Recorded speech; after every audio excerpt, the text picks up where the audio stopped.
Merhaba sevgili arkadaşlar, Bir Yumakla Gelenler YouTube kanalıma hoş geldiniz. Bugün sizlere bu önümde görmüş olduğunuz kitap kılıfı, kitap ayrıcı modelinin yapımını anlatmaya çalışacağım. Şöyle bakın, hemen bir tane kitabımıza taktım. Şöyle önünü de çevirelim. Bir tanesini iki tane olarak hazırladım. Bu şekilde üst kısmından takıyoruz. Altta da bağcık kısımlarımızı bağlıyoruz. Şöyle göstereyim. Bu şekilde. Çok da şık bir model. Böyle önünde de bir kalp detayımız mevcut. İki tane olarak hazırladım. Bunu biraz daha büyük hazırladım. Bunu bir tık daha küçük olarak hazırladım. Bu şekilde gayet şık, güzel bir model oldu. Ayraçlarımı, kitap kılıflarımı bebe yünüyle hazırladım. Sizler elinizde hangi yünler varsa onlarla hazırlayabilirsiniz. Koton ipliklerle hazırlayabilirsiniz, bebe yünleriyle hazırlayabilirsiniz. İstediğiniz elinizde kalmış iplerle, böyle parça iplerle de hazırlayabilirsiniz arkadaşlar. 3 milimlik de ipime uygun 3 milimlikte bir tığla çalıştım. Bu şekilde şimdi şöyle bakın, içine açalım. Düğmemiz var bu ön kısımda. İçine isterseniz kalemlerinizi koyabilirsiniz. İsterseniz gözlüğünüzü, okuma gözlüğünüz varsa onu koyabilirsiniz. Tamamen sizin tercihinize kalmış arkadaşlar. İstediğiniz şekilde değerlendirebilirsiniz ve istediğiniz renklerde de hazırlayabilirsiniz. Ben böyle iki renk olarak tercih ettim.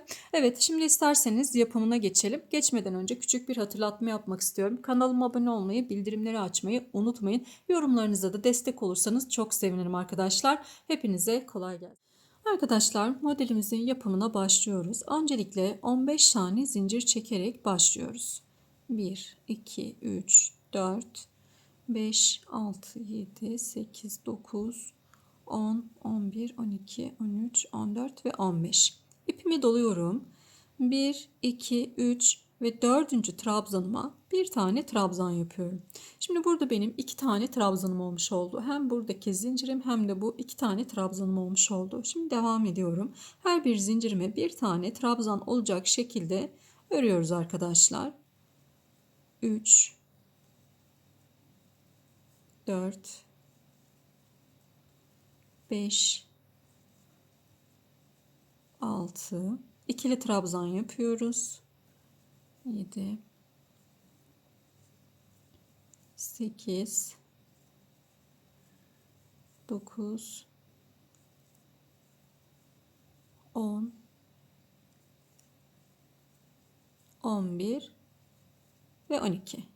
12 tane trabzanımı yaptım. Bakın bu şekilde, şöyle santim de vereyim şimdi size kaç santim olduğunu. Evet, 5,5 santim gibi bir ölçüm var. Daha geniş isterseniz eğer 13, 14 trabzan da yapabilirsiniz. Şimdi bu sonda yapmış olduğumuz trabzanımıza olduğu yere 3 tane daha trabzan yapacağım. Bakın aynı yere, 12. trabzanımı yapmış olduğum yere. Birinci, ikinci ve üçüncü trabzanı yaptık. Yani aynı yerde toplamda 4 tane trabzanım olmuş oldu. Ve burada da 12, 13, 14 ve 15 tane trabzanımız oldu şu anda. 12.yi yapmıştık. Olduğu yere 3 tane daha yaptık. 15 tane trabzanımız oldu. Şimdi ipimi doluyorum. Geliyorum buraya. Bu tarafı döneceğim yukarı doğru. Tekrar buradaki trabzanımın hemen karşısındaki ilmeğime bir tane trabzan yapıyorum. 16. trabzanım. Bunu da yine karşısındakine yapıyorum. 17, 18, 19, 20, 21, 22, 23, 24. Geldik sondakine, sondaki trabzanımıza. Buraya da iki tane trabzan yapacağım aynı yere. 25 ve 26. Bu sayıların çift olması gerekiyor. Modelimiz gereği arkadaşlar, ona dikkat edelim. Ve buradaki 3 tane zincirimizin tepe noktasıyla birleşimimi sağlıyorum.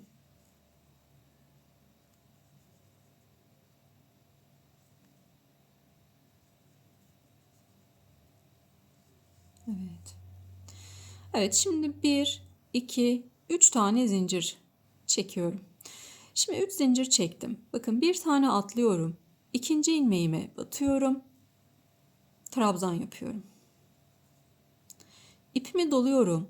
Bu atlamış olduğumuza geri dönüyorum arkadaşlar. Bakın bu atlamış olduğum ilmeğime geri dönüyorum ve oraya bir tane trabzan yapıyorum. Bir çapraz trabzanımız olmuş oldu. Şuradaki zincirimizi isterseniz şöyle yapalım. Orada hani bayağı 3 tane zincir fazla gözüme geldi. Şöyle bir 2 zincir çektim. Evet, bir tane atlıyorum. İkinciye trabzan yapıyorum. İpimi doluyorum. Atlamış olduğuma geri dönüyorum ve trabzan yapıyorum. Tekrar ipimi doladım. Bir tane atlıyorum. İkinciye trabzan yapıyorum. İpimi doluyorum. Bu atlamış olduğumuza geri dönüyorum, batıyorum ve yine buraya da bir tane trabzan yapıyorum. Bir tane atlıyorum. İkinciye trabzan yapıyorum. İkili trabzan ve ipimi bir kere doluyorum. Bu atlamış olduğumuza geri dönüyorum. Ve buraya da bir tane trabzan yapıyorum. Bir tane atlıyorum. İkinciye trabzan yapıyorum. Ve atlamış olduğuma geri dönüyorum. Ve oraya da bir tane trabzan yapıyorum.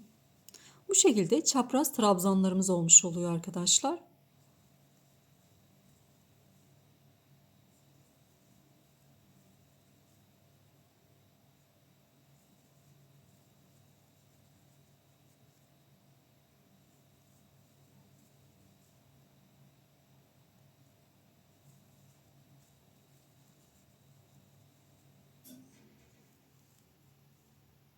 Sıra sonuna kadar geleceğiz bu şekilde.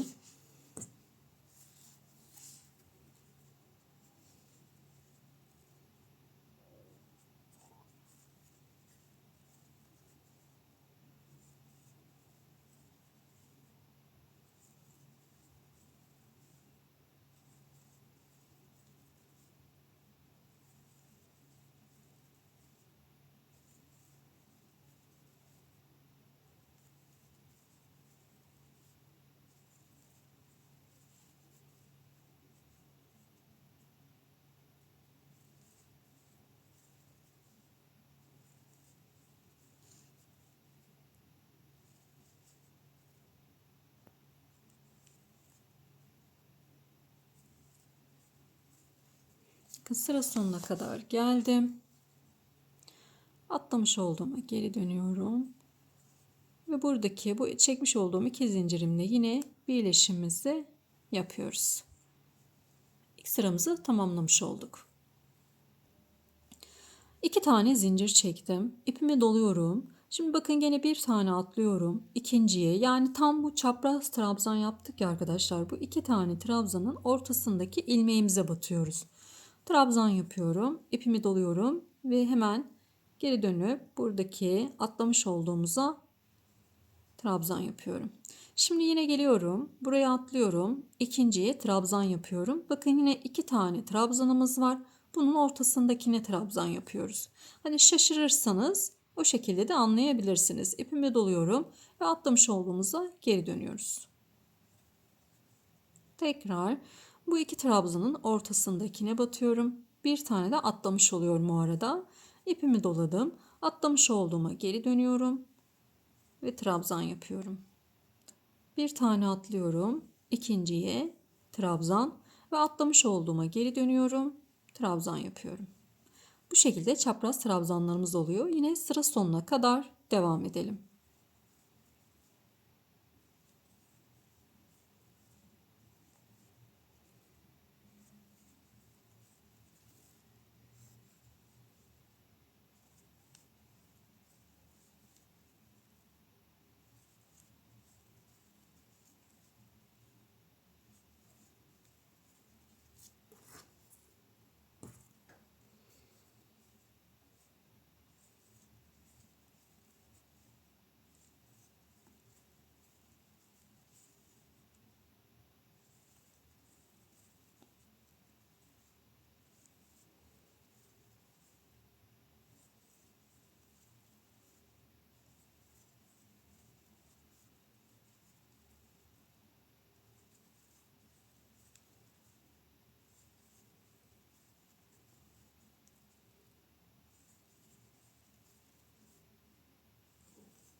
Evet, sıra sonuna kadar geldim.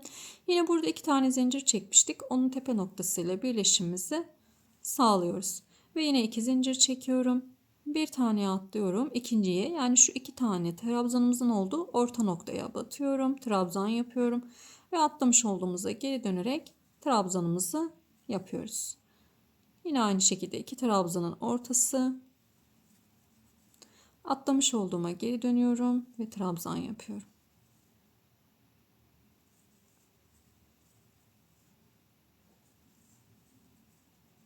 Evet. Bu şekilde ilerleyeceğim. Kaç santim yapacağım? Yaptıktan sonra sizlerle paylaşacağım arkadaşlar. Ben yapayım, sizler de yapın. Birazdan buradayız. Evet, kılıfımızın sıra sayısını, santimini istediğim ölçüye gelene kadar ördüm. Şimdi kaç sıra örmüşüz ona bakalım. Şu örnekli sıradan itibaren başlıyorum. 1, 2, 3, 4, 5, 6, 7, 8, 9, 10, 11, 12, 13, 14 ve 15 sıra örmüşüm burada. Santim olarak da bakalım. Santim olarak da tam ucundan 17 santimlik bir ölçüm var arkadaşlar. Şimdi kapak kısmının yapımına geçeceğiz. En son şöyle ipimiz bu kısımda kalmıştı. Buradan döndürüyorum şimdi. Bakın bu tarafa geleceğim. Döndürüyorum. Şöyle bir tane zincir çektim. Hemen dip kısmına bir tane çakma trabzan yapacağım. Burada evet. Hepsini tek seferde çıkıyorum. İpimi doluyorum. Batıyorum ilmeğime. 3 tane ilmeğim var. Hepsini tek seferde doluyorum. İpimi doluyorum. İlmeğime batıyorum. Ve hepsini tek seferde doluyorum. Topluyorum. Bakın 3 ilmeğim var. Hepsini tek seferde topladım.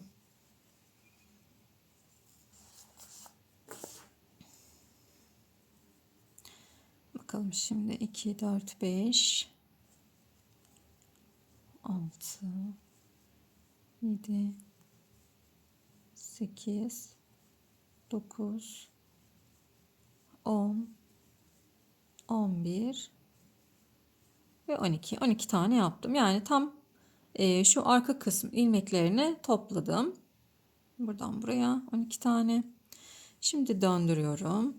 Bir zincir dibine yine çakma trabzan yapıyorum. Bakın dip kısmına. Yine çakma trabzan yaptım. Bu 12 tane çakma trabzanımı yine yapıyorum. 3 4 5 6 7 8 9 10 11 12. Döndüm. Yine bir zincir çekiyorum. Yine çakma trabzanımı yapıyorum. Bu sırayı da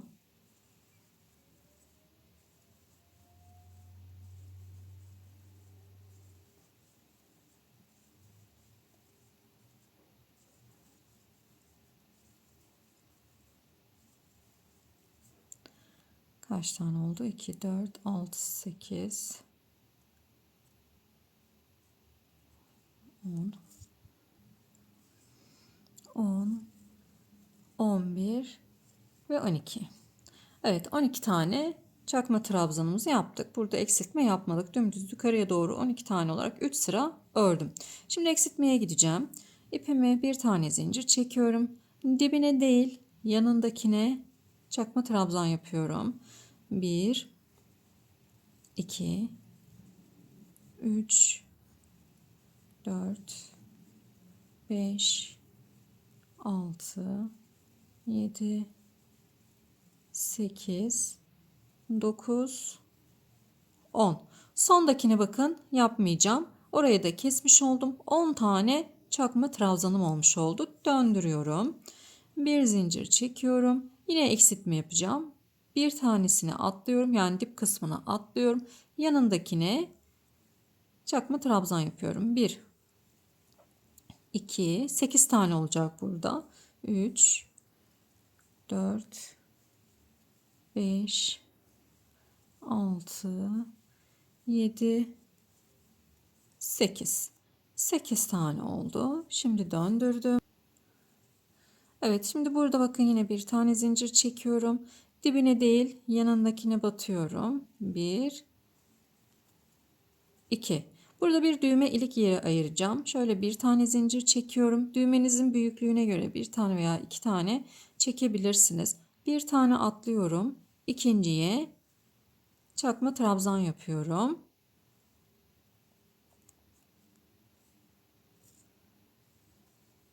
Yanındakine de yine çakma trabzan ve yanına da çakma trabzan. Burada da yine bakın başta ve sonda birer tane eksiltmiş olduk. Şimdi döndürüyorum. Bir zincir. Dibine değil, yanındakine çakma trabzan. 1, 2. Buraya boşluğa bir tane 3 ve buna da bir tane 4. En son 4 tane ilmeğim kaldı. Bir zincir çekiyorum ve ipimi kesiyorum burada. Bunu daha sonra yok ederiz arkadaşlar. Bakın şöyle bu şekilde kapağımızı yapmış olduk. Ben şöyle bir ince düğme kullanacağım arkadaşlar. Bu şekilde benim düğmem buraya sığıyor. Siz de kendi kullanacağınız düğmenize göre buradaki ölçüyü yapabilirsiniz. Ona göre. Şimdi uzun bağcık kısımlarını, yani kitabımızın içerisine gelecek o kısımlarını yapacağız. Şimdi arka tarafını döndürüyoruz. Bakın arka kısmını döndürüyoruz. Tam burada bu çapraz trabzanlarımızın olduğu örneğin hemen üst kısmındayız. Şimdi buradan 3 tane atlıyorum. Bakın 1, 2, 3. Üçüncüye takıyorum. Şöyle göstereyim. 1, 2, 3. Üçüncüye şu şekilde takıyorum arkadaşlar. Bakın ipimi bu şekilde bağlayacağım. Buradan giriyorum. İlmeğimin altından bu şekilde çıkıyorum.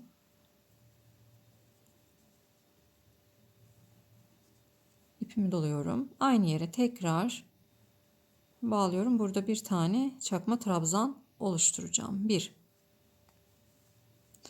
Şimdi geldim ikinciye. Bakın ikinci ilmeğim. Buradaki trabzanı yaptık. Şimdi bu trabzanı yapıyorum. İkinci ilmeğimi de bu şekilde alıyorum. Bunu da yürütelim. 2. Üçüncü ilmeğimi alıyorum.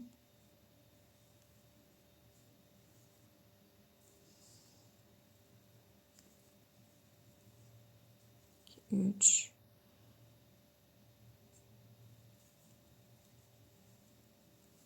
4, 5. Şimdi bakıyorum 1, 2, 3 kalan yine 3 tane tam ortalamış oldum. Şöyle bakın bir çapraz trabzan, bu tarafta da yine bir çapraz trabzanımız var. Şu köşede bir tane var, köşede de yine bir tane var. Burayı eşitlemiş olduk 5 tane ile. Şimdi döndürüyorum. Her birine birer tane çakma trabzan yapıyorum. 1, 2, 3, 4, 5. Döndürdüm. Yine aynı şekilde devam ediyorum.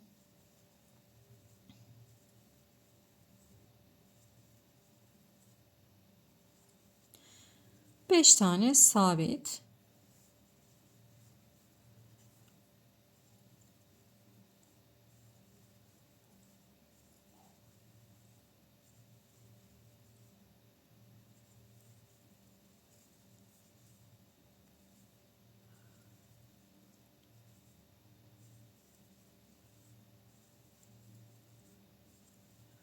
Şimdi kaç santim ve ne kadar öreceğim? Neye göre öreceğiz? Kitabımızı alacağız arkadaşlar. Hangi kitabımıza göre yapacaksak o kitabımızı alacağız. Bakın şöyle üzerine koyuyorum bunu.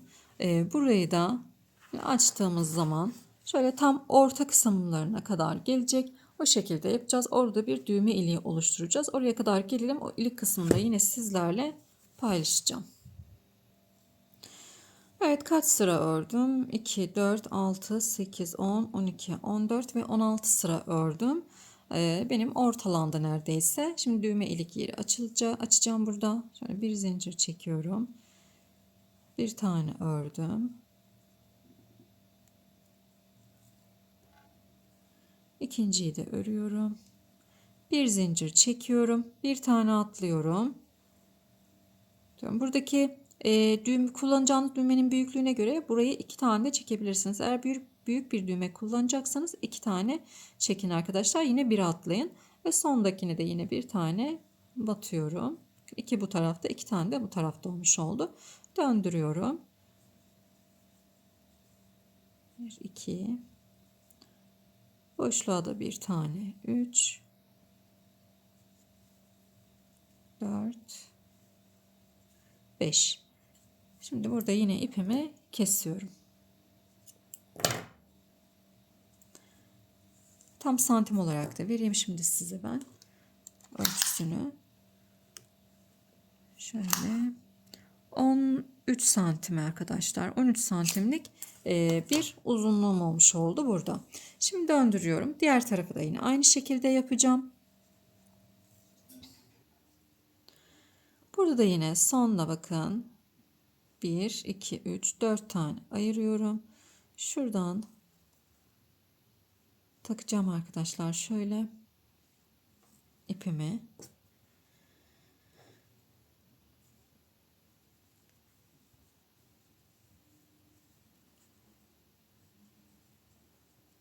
Bir. Yandakinden alıyorum. Bakın şöyle almış olduğum noktayı da göstereyim. Bu şekilde. Zaten elinizde daha net görürsünüz. Şu 2 tane ilmeği alıyorum burada.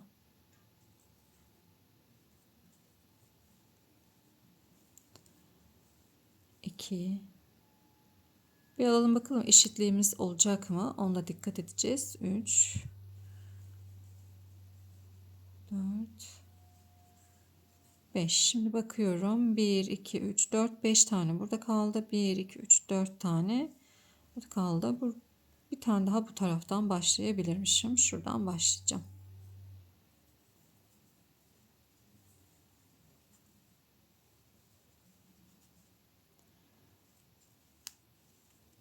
İki, 3, 4 ve 5. 1, 2, 3, 4 tane kaldı. 2, 4 tane kaldı. Evet. Bakın çapraz trabzanlarımızda da yine aynı şekilde 1, 2 tane burada. 1, 2 tane de burada kaldı. Tamamdır. Şimdi döndürüyorum. Bir zincir ve devam ediyoruz. Diğer tarafta kaç sıra yapmıştık? Yine bu tarafta da aynı şekilde o kadar sırada yapacağız arkadaşlar. Şimdi burayı da yapalım. Burada ilik yeri açmayacağız. Burayı da yapalım, gelelim.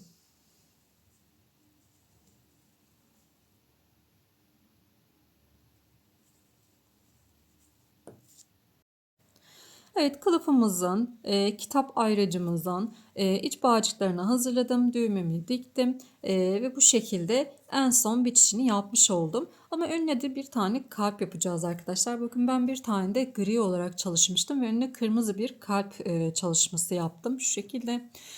Buna da beyaz bir kalp yapacağız beraber. Şöyle dursun. Bunun için sihirli bir halka yapıyoruz. Sihirli bir halka yapıyorum.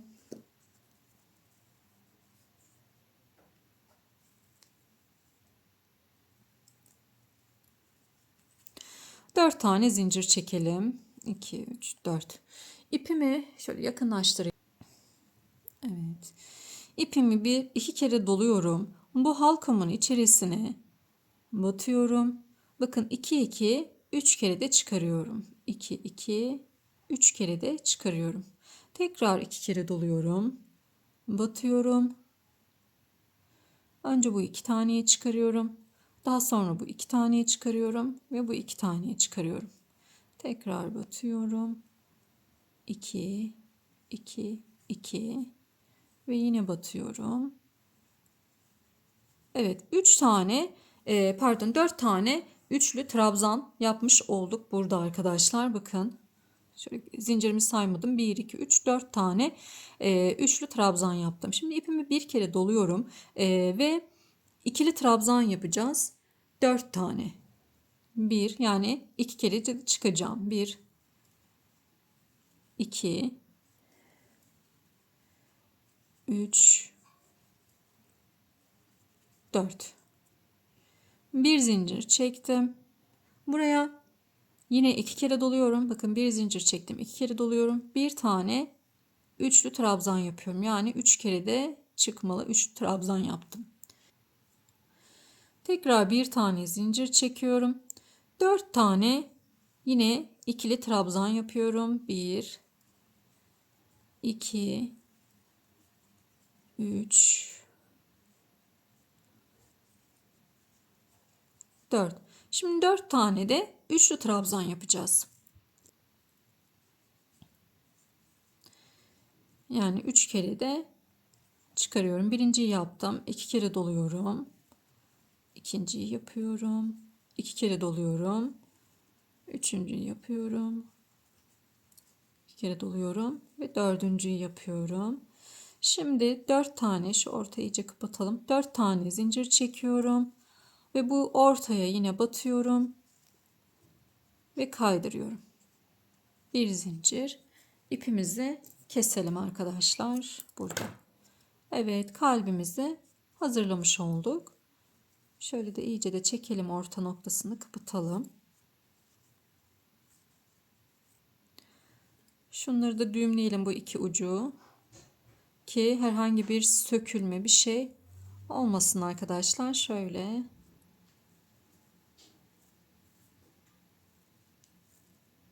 arkada ipliklerimizi gizleyelim.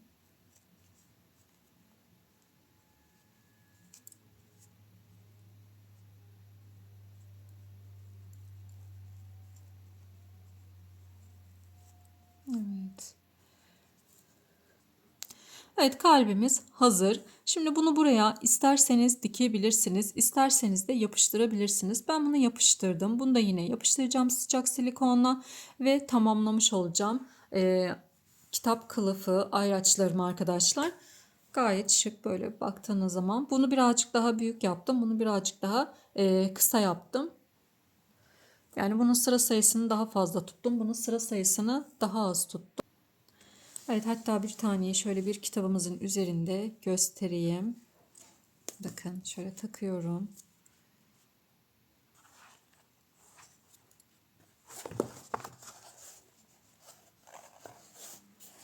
Evet. Bunun içerisine de kalemlerimizi koyalım arkadaşlar. Bakın. İsterseniz gözlük koyabilirsiniz, kalemlerinizi koyabilirsiniz. Ne isterseniz o şekilde kullanabilirsiniz. Tamamen size kalmış. Kitap ayraçlarımız, kitap kılıflarımız bu şekilde. Umarım beğenirsiniz ve kolaylıkla yapabilirsiniz arkadaşlar. Takıldığınız yer olursa mutlaka bana yorumlarda sormayı ihmal etmeyin. İzlediğiniz için teşekkür ediyorum. Yapan herkesin ellerine kollarına sağlık diyorum. Hepinize sağlıklı günler dilerim.